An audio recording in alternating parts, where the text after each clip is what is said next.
grande parte da história da África ficou perdida. É uma terra de reinos esquecidos. Os grandes impérios africanos da Idade Média forneciam o marfim e o ouro que alimentaram a renascença na Europa. Mas nos séculos seguintes, os árabes e europeus, os mesmos povos que mais se beneficiaram com os produtos da África, conspiraram para negar ao continente seu grande legado.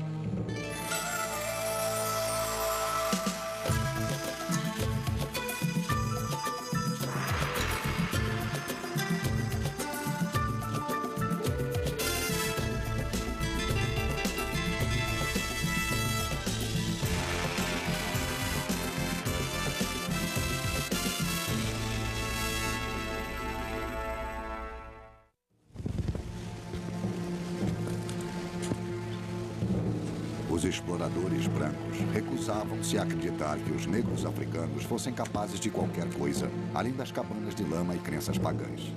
Para justificar a exploração do continente negro, os colonizadores brancos reclamaram as civilizações perdidas da África aos seus ancestrais brancos.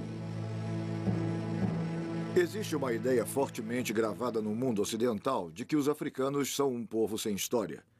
Mesmo os grandes professores de história moderna em minha universidade, a de Oxford, no meu tempo de estudos, podiam dirigir-se a uma grande plateia do Reino Unido através da mídia e dizer: talvez no futuro haverá uma história da África. Mas no momento não existe nenhuma. Só existe a história dos europeus na África. O resto são trevas e não um assunto para a história.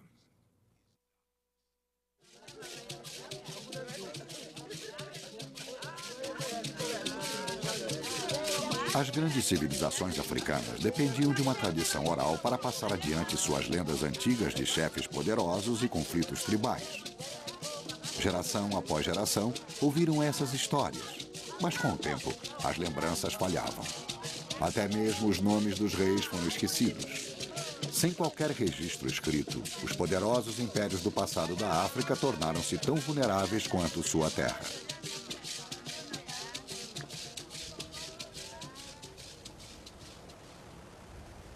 Há 800 anos, este terreno irregular próximo à fronteira africana com Zimbábue era um desses reinos. Mas todos os sinais externos de sua civilização desapareceram há muito tempo. Mas os habitantes de Venda sabem através de histórias de seus ancestrais que grandes reis e rainhas eram enterrados aqui, bem acima das ravinas sobre o pico de um penhasco. Um cemitério criado com milhares de toneladas de terra carregadas para cá para cobrir a rocha nua do topo do penhasco.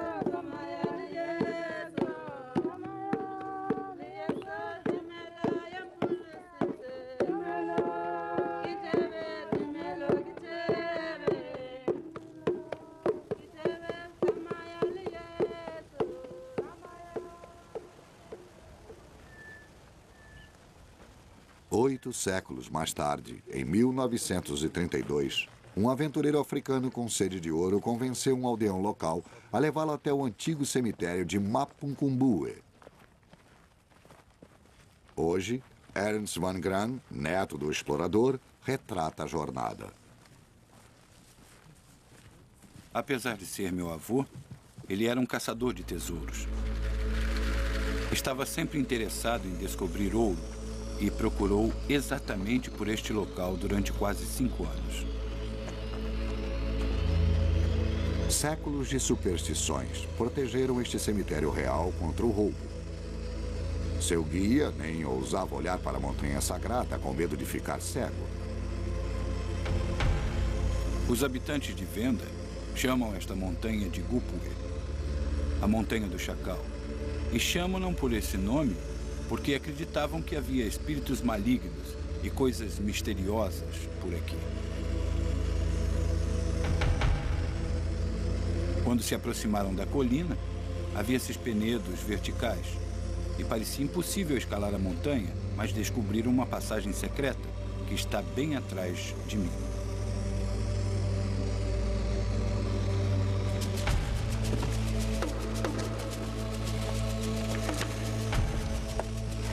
Quando a equipe de Vangra começou sua subida, encontrou buracos cavados na face da rocha. Uma escada antiga que levava ao topo desta chaminé escondida. Temiam que existissem armadilhas na subida até o cemitério real, com pedras gigantescas colocadas de forma a cair sobre eles a qualquer momento. Mas sua subida foi tranquila. Estavam prestes a descobrir alguns dos últimos remanescentes do tesouro real de todo o sul da África. Normalmente, os objetos de ouro encontrados eram derretidos. Outro capítulo importante da história africana ficaria encoberto para sempre. E esse era o seu plano. Felizmente, no último momento, Vangra Jr. teve um ataque de consciência. Entre as descobertas estavam um cetro e um rinoceronte de ouro. Pequenas quinquilharias se comparadas aos tesouros de Tutankhamon. Mesmo assim, eram os poucos e preciosos elos que nos ligavam a um passado esquecido há muito tempo. Testes feitos através de radiocarbono colocaram Mapuncumbu em 1200 d.C. Os sul-africanos brancos ficaram estupefatos. Recusaram-se a acreditar que os negros tivessem chegado na região há mais de 400 anos antes dos primeiros colonizadores brancos. Testaram e retestaram Mapuncumbu, tornando-a um dos locais mais expostos a radiocarbono de toda a África. E os resultados eram sempre os mesmos, 1200 d.C. Com tantos colonizadores brancos na África do Sul, grande parte da discussão residia principalmente em que a maior parte desta terra estaria livre do povo africano. Como dizer que pertencia à África? Nós chegamos aproximadamente ao mesmo tempo em que os africanos. Então, eles não têm mais direitos do que nós. Então, nós temos tanto direito quanto eles, era o que diziam. Mas eles estavam aqui há centenas de anos antes dos colonizadores, o que elimina sua pretensão a um status especial na África do Sul.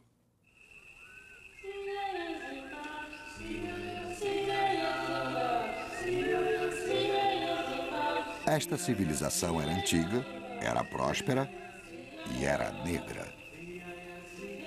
Mas o que aconteceu a esse povo permanece sendo um mistério.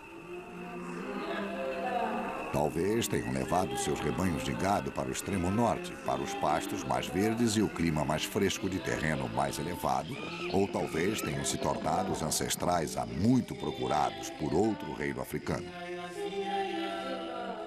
Pois 100 anos mais tarde, a somente 320 quilômetros além do rio Limpopo, foi fundado o maior império do mundo africano.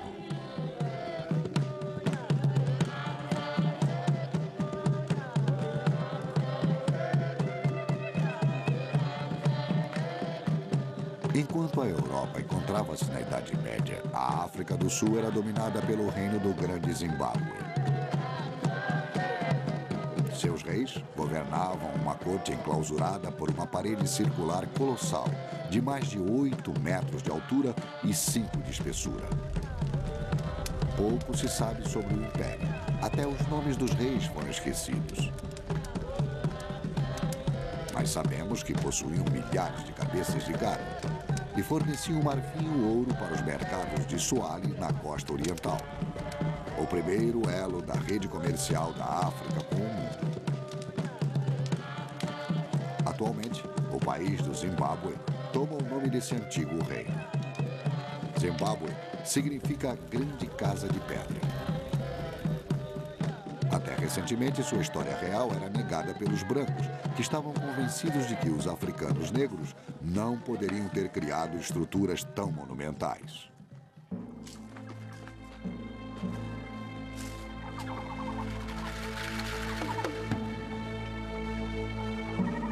Durante centenas de anos, os europeus sonharam com a descoberta de uma civilização branca perdida no interior escuro e selvagem da África. Karl Malk, um explorador alemão, ouvira lendas de antigas ruínas de pedras em território inexplorado ao norte do rio Limpopo. Procurou durante meses antes de finalmente encontrar essas ruínas magníficas.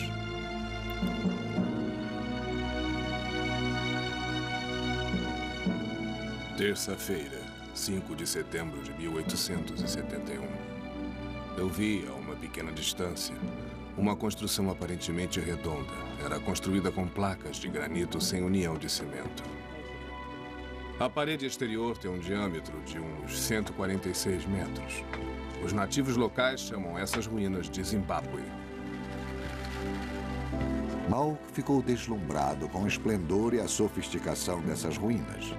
Mas acreditando que os africanos negros eram primitivos demais para construir aqueles muros, convenceu-se de que aquilo seria obra de uma antiga tribo branca perdida. Finalmente, encontrei uma estrutura em forma de torre, praticamente intocada. Soube pelos habitantes locais que eles mesmos viviam lá há uns 40 anos e que a região era desabitada antes dessa época. Tudo servia para convencer-nos de que um povo branco tivesse vivido um dia nesta região.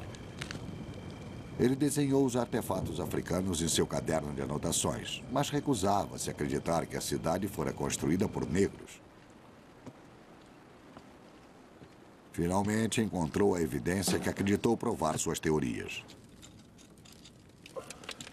Tirei umas lascas da viga principal. Comparando-a com a madeira do meu lápis, vi que deveria ser de cedro, que só poderia ter vindo de Zelebanon. Ainda mais, somente os fenícios poderiam tê-la trazido para cá. Salomão usou muito cedro na construção de seus palácios. E essas ruínas são uma imitação das construções de Salomão em Jerusalém. E a grande mulher que a construiu só poderia ser a rainha de Sabá.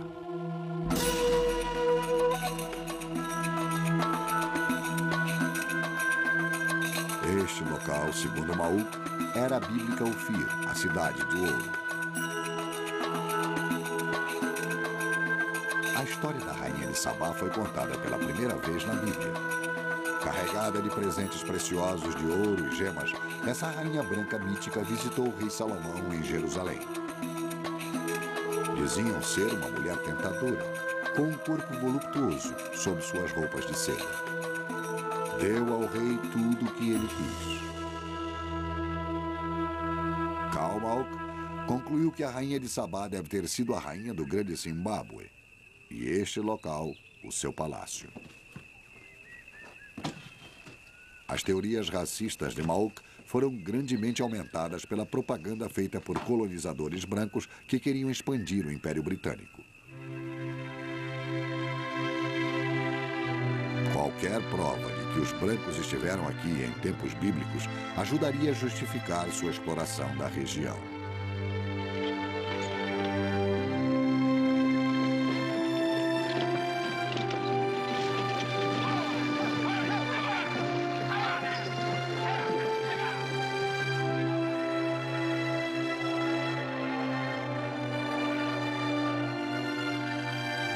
Em meados de 1890, Cecil Rhodes, um rico industrial britânico, fundara a Rodésia, país que permaneceu sob domínio branco até 1980, quando a maioria negra rebatizou-a de Zimbábue. Rhodes reclamou para si milhares de quilômetros de terras ricas em ouro e diamantes, inclusive as ruínas do grande Zimbábue. Afirmando tratar-se de um palácio fenício, organizou uma orgia de assaltantes que roubou os artefatos mais preciosos dessas ruínas. Uma das maiores tragédias do grande Zimbábue é que as pessoas faziam trabalhos intensos de escavações com a firme convicção de que, no fundo de todo aquele escombro, estaria a chave do mistério, os fenícios ou quem quer que os tenha construído. E, naturalmente, quando chegaram ao fundo e o saque já fora completo, tinham destruído todas as evidências de qualquer habitação humana que teria existido dentro dessas paredes. Esse vandalismo histórico ativo ainda aborrece Peter Garlick, que foi um oficial encarregado desse local. Foi tão grande o dano feito que a verdadeira história daqui estava quase que perdida para sempre. Mas em 1929, uma expedição em grande escala de arqueólogos britânicos tentou desencravar o grande Zimbábue do seio da rainha de Sabá. Gertrude Kenton Thompson, a líder do grupo, estava determinada a resolver o enigma do grande Zimbábue de uma vez por todas. Gertrude Kenton Thompson foi uma mulher formidável. Seus padrões arqueológicos eram os mais elevados. Era uma equipe toda formada por mulheres. Creio que intencionalmente. Ela sempre trabalhou com mulheres e foi a primeira feminista da arqueologia.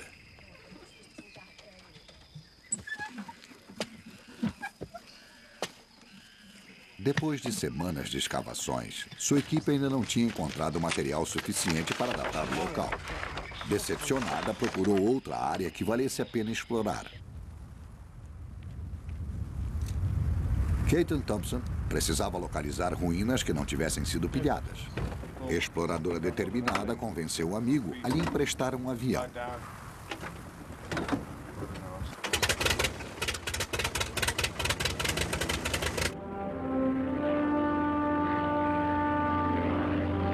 Enquanto sobrevoava a Acrópolis, reparou em um local não mapeado que levava ao topo. Estava obscurecido pela vegetação e levava um novo abrigo feito por um conjunto de muros.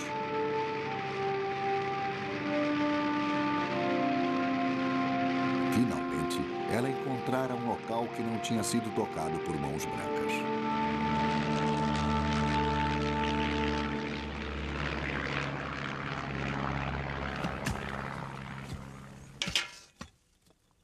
Os trabalhos começaram no dia seguinte. Recolheram mais tarde as provas de que necessitavam. Concluiu que a antiga tribo Bantu teria construído o Grande Zimbábue em tempos medievais, começando por volta do século XI.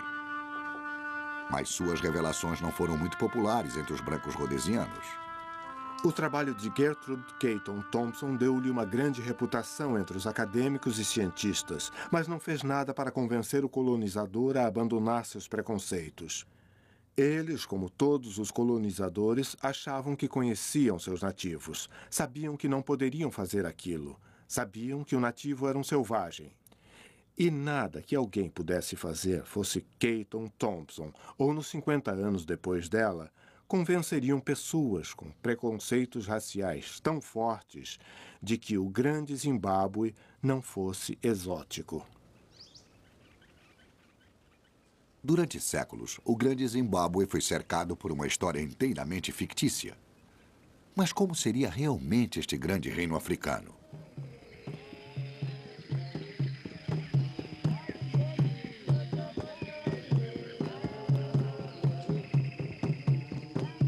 Em seu ápice, durante o século XIV, o Grande Zimbábue era uma metrópole surpreendente, única em toda a África. Era tão grande quanto Londres na época, com uma população de 18 mil pessoas agrupadas em uma área de poucos quilômetros quadrados. Dentro de seus grandes muros de pedra estava a cultura urbana desconhecida, mais antiga da África subsaariana. O barulho deveria ser atordoante. A fumaça de centenas de fogueiras devia escurecer o céu. Era a capital de um império que estendia-se por milhares de quilômetros e continha centenas de mini-Zimbábues, cada um com seu próprio governador. Na Grande Zimbábue, a influência do rei continuava muito depois de sua morte. Os espíritos dos ancestrais continuavam sendo uma presença real, tanto como governadores poderosos quanto conselheiros espirituais. Atualmente, acredita-se que os nativos de Shona sejam os descendentes do povo que construiu o Grande Zimbábue. Na cultura moderna de Shona, os espíritos dos ancestrais ainda se comunicam regularmente com os vivos através de uma cerimônia executada por um médium em uma caverna embaixo das ruínas da Acrópole. Os shonanianos são pessoas muito religiosas que acreditam piamente que seus ancestrais não estejam mortos e desaparecidos para sempre. Que estão vivos e que, através de seus médiuns, podem puni-los, podem abençoá-los, podem orar por eles e, consequentemente, se não fizerem o que eles dizem, possivelmente terão má sorte. Stamon Deng, um ministro do governo de Zimbábue, estudou os ancestrais do povo Shona.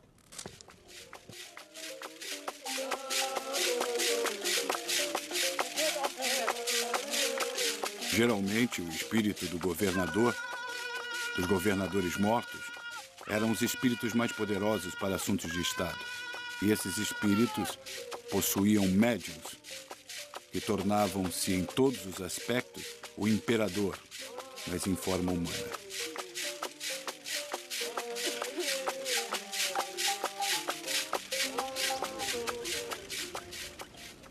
No alto da Acrópole, olhando o reino, existe um templo sagrado, onde podemos imaginar o que costuma acontecer.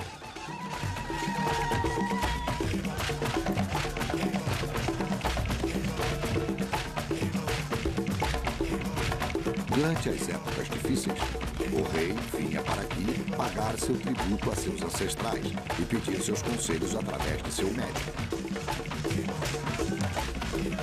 O médium entrava em transe e era tomado pelo espírito de um governador morto há muito tempo.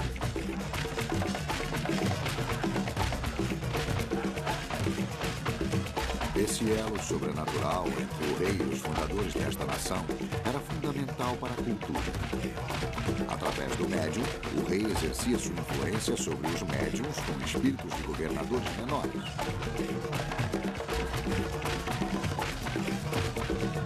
Além de um poder militar, ele possuía um poderoso controle espiritual sobre qualquer um que quisesse desafiá-lo.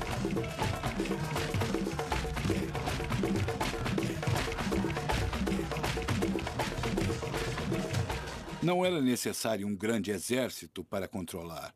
O controle tinha que ser psicológico. Podiam fazer os pronunciamentos que o povo seguisse e obedecesse.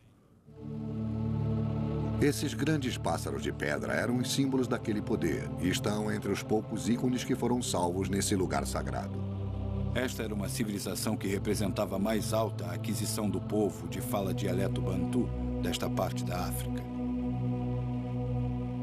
A riqueza que eles acumularam permitiram-lhes construir estruturas tão grandiosas como fizeram no grande Zimbábue, especialmente no Vale, eu creio. Havia uma arrogância, uma pomposidade, a grande loucura que levou Luís XIV a construir o grande palácio de Versailles. Aquilo não era um local para um homem viver, era uma demonstração de sua riqueza, o significado de seu país e o que ele pensava de si mesmo. E essa mesma loucura existe no povo daqui, que construiu essas magníficas estruturas de pedra que agora admiramos. O grande Zimbábue foi construído durante vários séculos por um povo devotado. 1 milhão de blocos de pedra foram recortados só para construir a parede externa. Cada súdito pagava seu tributo ao chefe com 7 dias de trabalho por mês. Não era um trabalho escravo. Eles construíam um monumento para honrar seu rei e provedor.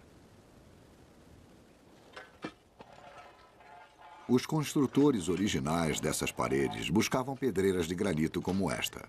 Hoje, ainda extraem os blocos como faziam há séculos, para reparar os muros quebrados de seus ancestrais. Aquecendo o granito com fogo e jogando água sobre os espaços, a rocha passa ao estado de placas espessas.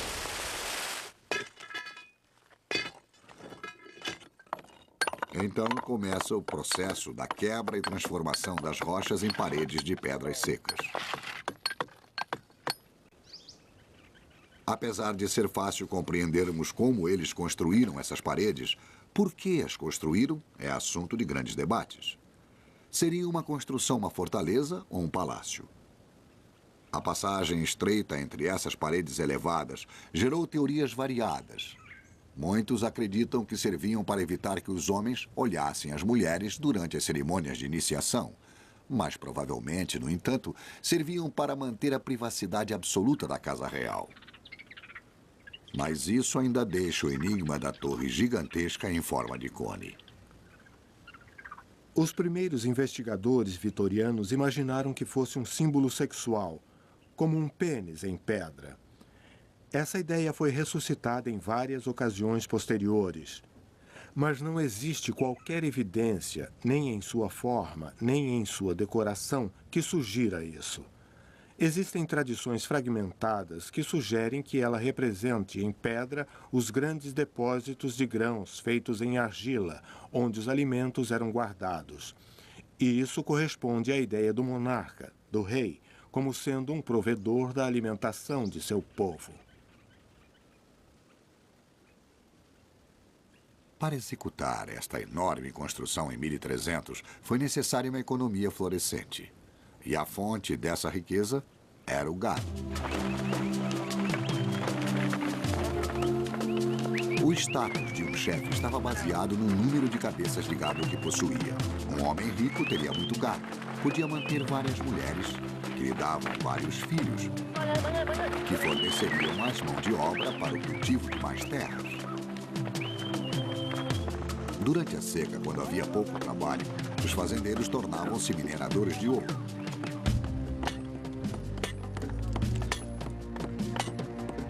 A escavação à procura do ouro nesses poços tão estreitos era tão perigosa que os trabalhadores tinham que ser subornados para descer. A maioria preferia minerar os leitos dos rios.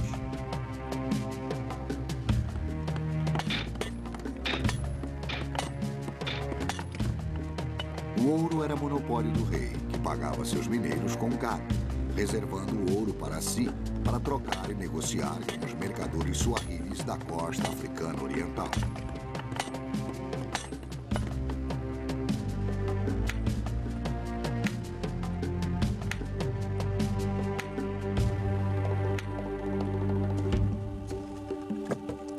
Durante o auge de seu poder, os governadores do Grande Zimbábue controlavam o fluxo de ouro e de marfim para os portos comerciais da África Oriental.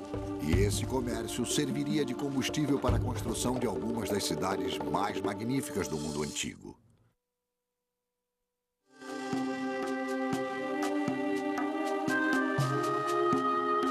No século XIV, a costa suahili africana era um local exótico descrito pelos marinheiros árabes como vibrante e afluente, com as cidades mais lindas e melhor construídas do mundo. Foi ele o cenário das aventuras legendárias de Sinbad e das Mil e Uma Noites. Tapetes persas eram trocados por marfim africano.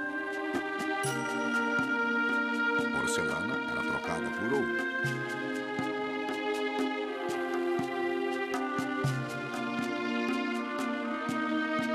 Mercadores que vinham da Índia e da Arábia, até mesmo do Extremo Oriente, tinham que negociar com corretores suahilis, homens comuns medievais, que eram sua única ligação com bens que vinham do interior da África.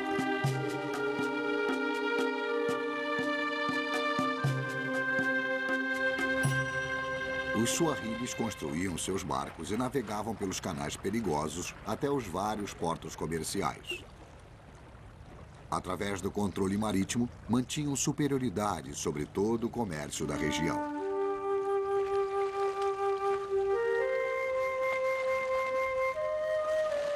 Todos os anos, centenas de barcos aguardavam os ventos da monção para levar de volta seus bens para o centro-leste. No século X, o ouro, o marfim e o quartzo escoavam pelo Mediterrâneo, num comércio em uma escala nunca vista desde as épocas gregas e romanas. Esse litoral próspero tinha portos e cidades que percorriam 2.880 quilômetros entre as atuais Somália até Moçambique. Sua rede comercial estendia-se da Arábia até a Índia e continuava até a China. No século XV, os suahilis chegaram a exportar uma girafa para a China, causando sensação na corte imperial.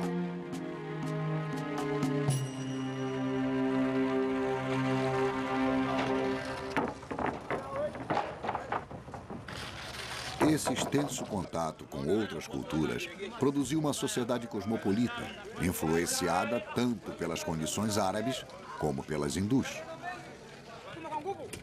E apesar de seu enorme sucesso, essa região da África também sofreu uma negação por parte da história.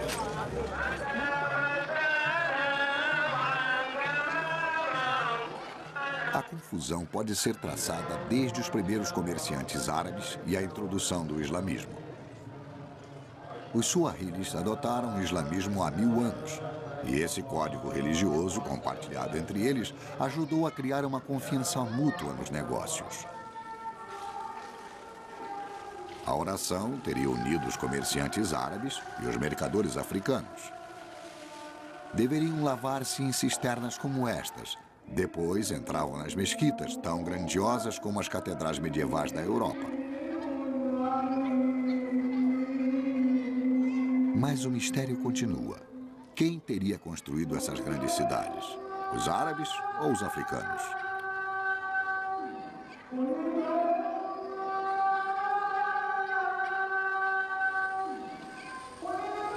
O arqueólogo Mark Horton está estudando as cidades fantasmas da costa africana e tem ideias revolucionárias quanto à sua origem. Quando os arqueólogos chegaram aqui na década de 20, encontraram estas ruínas cobertas por florestas e presumiram naturalmente que deveriam ser obra dos árabes. Temos túmulos de pedra decorados com coral, jarros de porcelana, casas e palácios com nichos elaborados e minaretes. Com certeza deveriam ser obra dos árabes, mas eu acredito agora que essa interpretação estava errada, que tudo isso era uma sociedade africana.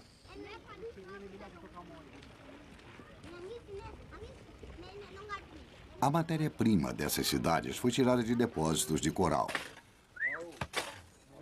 Até bem pouco tempo, acreditava-se que os colonizadores usavam escravos africanos para construir suas mesquitas e palácios. Mais uma vez, era difícil imaginar africanos construindo edifícios permanentes.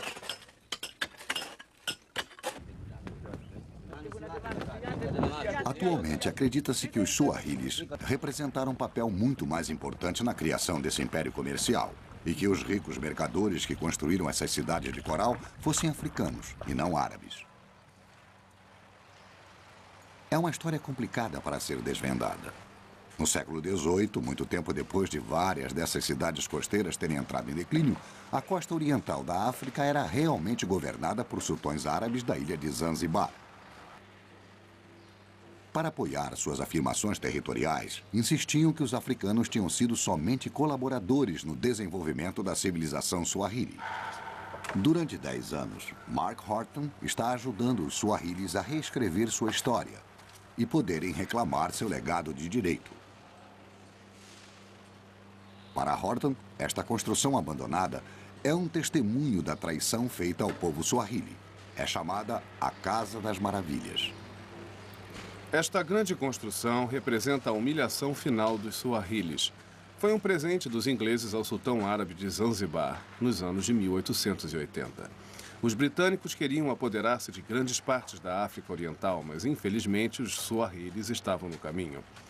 Eram pessoas que viviam lá há milhares de anos. Então fingiram que os suahilis não tinham história, que tratava-se simplesmente da história árabe. E dando essa construção para o sultão árabe de Zanzibar, foi possível criar todo um novo mito sobre a história da África. E é por isso que já não temos mais uma ideia de como eram os suahilis.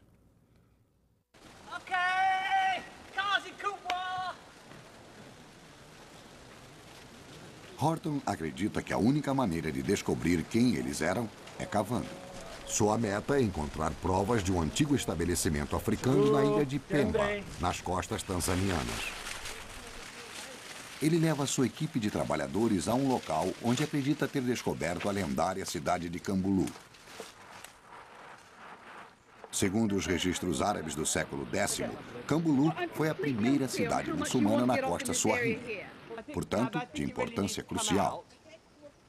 Na melhor tradição africana, Horton dá as ordens lá do alto, enquanto sua mulher Kate fica lá embaixo.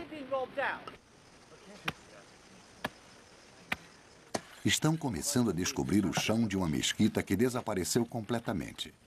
Horton espera que ela revele como o islamismo veio para a África Oriental.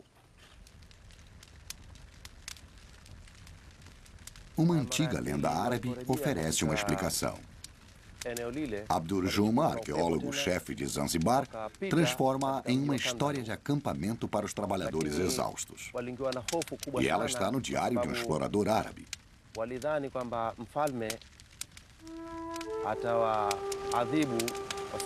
Em 922 d.C., ele escreveu que uma embarcação com marinheiros árabes saíra de Boman para um posto comercial africano chamado Kambulu. Mais uma tempestade levou-os para o sul, ao longo da costa. Diziam que os povos que habitavam essas costas eram canibais e os marinheiros temiam por suas vidas.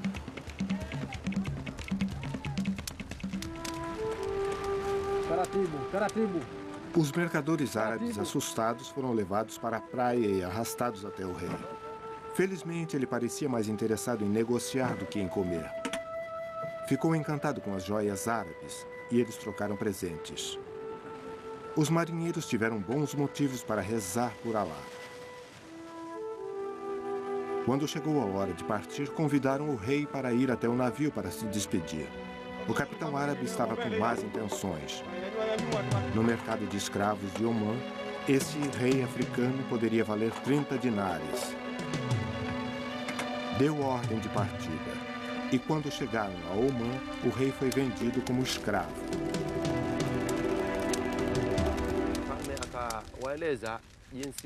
Durante o ano seguinte, o rei aprendeu árabe e estudou o Alcorão, e tempos depois tornou-se um grande muçulmano.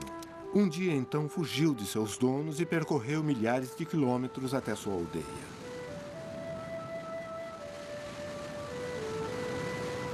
Muitos anos depois, o capitão árabe que traíra o rei fez outra viagem até Cambulo. Mais uma vez, seu barco foi parar no sul. Mais uma vez, encontrou-se diante das terras dos Ans. Os mercadores árabes ficaram surpresos ao ver o rei que tinham vendido anos antes e imploraram piedade. Podem ir, traidores, ele disse. E se os perdoo, é porque através de mim vocês introduziram o meu povo ao islamismo. E no futuro, quando os muçulmanos vierem aqui, tratar-se-ão como irmãos. E dessa vez, o rei não foi se despedir deles.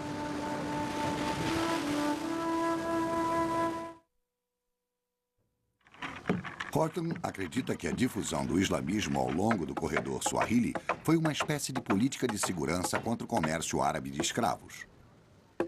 Cambulo, o destino do capitão árabe da lenda, era um importante porto comercial da costa oriental africana.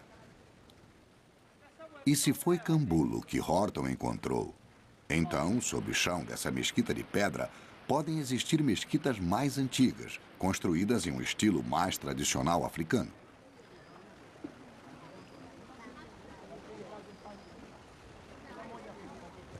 Nesta praia, uma aldeia de pesca temporária, existe uma mesquita de madeira. Os suahilis só viviam aqui durante a estação de pesca, durante uns 1000 anos, mas sempre construíam uma mesquita possivelmente semelhante às primeiras mesquitas suahilis. Sabe, Mark, esta é uma mesquita de madeira, de sapê, típica das construídas anteriormente pelos aldeões. Ah, entendi. E quando abandonaram estas, passaram a fazer de lama? Sim, lama e madeira. E geralmente elas são maiores do que esta mesquita de madeira. E depois temos uma de pedra e depois... Sim, eles construíram uma de pedra no mesmo ponto, uma em cima da outra. Uma em cima da outra? Uma em cima da outra.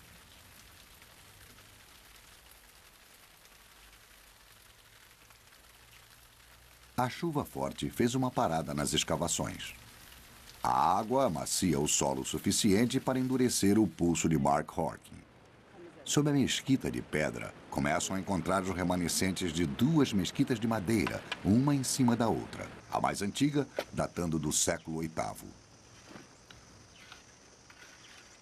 Este local possivelmente é Cambulo. Sabemos por evidências históricas que Cambulo é o primeiro lugar da costa oriental africana a ter muçulmanos. Estou ajoelhado na que talvez seja a primeira estrutura, o mesmo lugar em que os muçulmanos pisaram na África Oriental.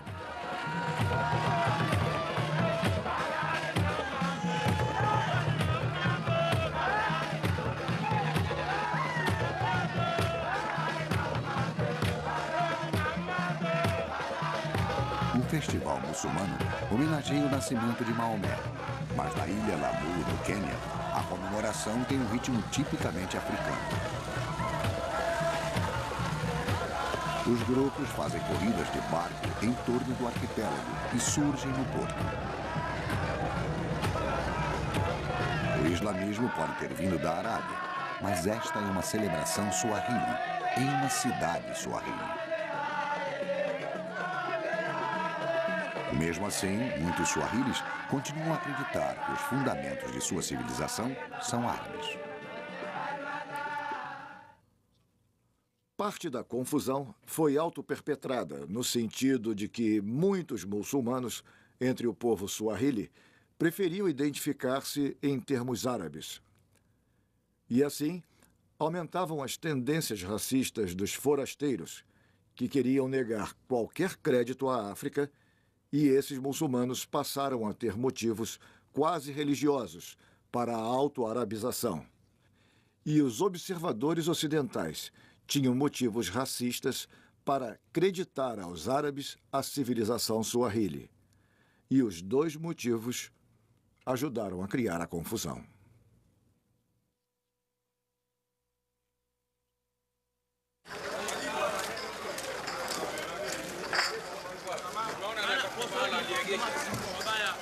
Não se pode negar as forças externas que moldaram cidades como Lamu. Os entalhes intrincados feitos nas portas são uma característica típica Swahili.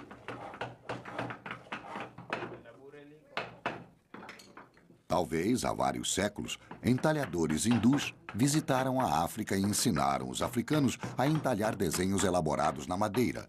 E então, os Swahilis absorveram e adaptaram essas lições para que servissem à sua própria cultura.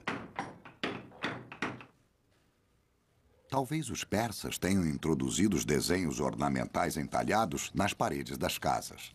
Mas hoje, os artesãos Swahilis praticam a arte de moldagem em gesso molhado.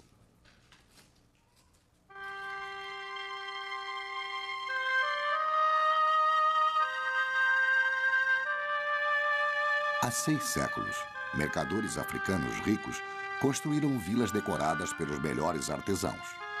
Lamu era tão sofisticada quanto a Veneza medieval. Essas casas opulentas foram construídas durante a época do comércio árabe e hindu. Atualmente, grande parte desse comércio desapareceu e a economia depende bastante do turismo. Mas, possivelmente, a cidade se parece com o que sempre foi. As ruas são trafegadas por burros, mas são muito estreitas para carros. E os esgotos aparentes originais atravessam as alamedas.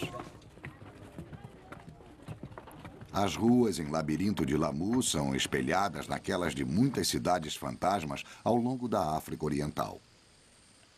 Durante o século XVI, centenas dessas cidades viraram ruínas, o que torna óbvio o motivo daquele comércio florescente ter terminado. Todos lucravam com o comércio. Os mineradores de ouro do interior, o homem comum Swahili, os marinheiros, os mercadores e até os consumidores de todo o mundo medieval, da Europa até a China. Talvez as fortunas de famílias mercadoras rivais refluíram de geração em geração, da mesma forma que as dinastias corporativistas crescem e caem atualmente. Talvez a peste bubônica tenha causado uma recessão mundial e, assim, a demanda por bens africanos tenha caído. Foi o fim de uma era gloriosa para os reinos do Grande Zimbábue e da costa Swahili. No final de 1500, as construções ficaram esquecidas, mas seu legado cultural sofreria um destino ainda pior.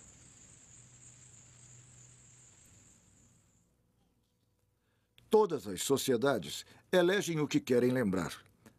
Mas só aos africanos foi totalmente negada a história de sua terra por tanto tempo.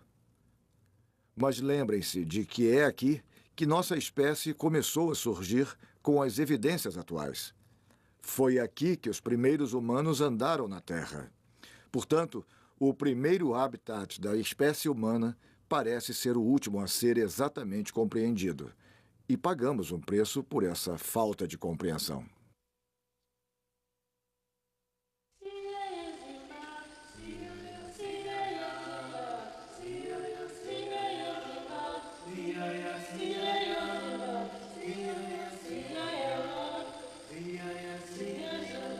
Quando os colonizadores europeus chegaram à África, sonhavam em descobrir uma civilização branca perdida de riquezas e belezas fantásticas. Surpreendentemente, até hoje, esse mito persiste.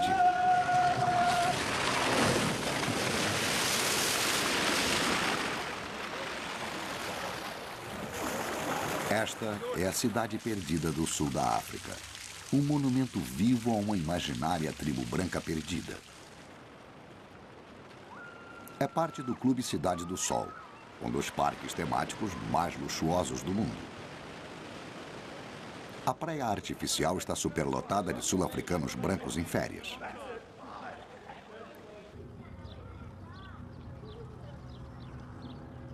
Um grupo de serviço de vários milhares de sul-africanos negros mantém vivo o sonho da tribo branca perdida. Todas as noites, eles retornam para suas palhoças, discretamente escondidas atrás das colinas.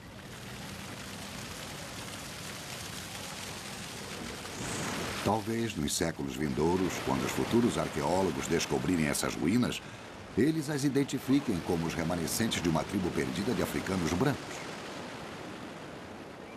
Só que talvez, desta vez, eles estejam certos.